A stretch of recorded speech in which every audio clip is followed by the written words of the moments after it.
Hello guys, ఈరోజైతే నేను Lakshmi Narasimhaswamy temple మీదకెళ్ళి ఇక్కడ కిందికి వచ్చిన వెంకటేశ్వర ఆలయంకి వచ్చి అయితే దర్శనం అయితే చేసుకున్నాను.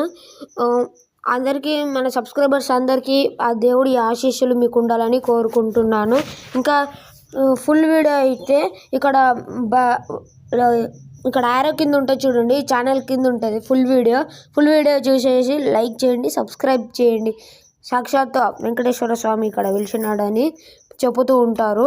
ఆ ఛానల్ అది ఫుల్ వీడియో లింక్ అయితే ఇక్కడ పెడుతున్నాను, ఒకసారి చెక్ చేయండి. నాంపల్లి లక్ష్మీ నరసింహ స్వామి టెంపుల్ అండ్ ఈ వెంకటేశ్వర స్వామి ఆలయం టెంపుల్ లైక్ చేయండి.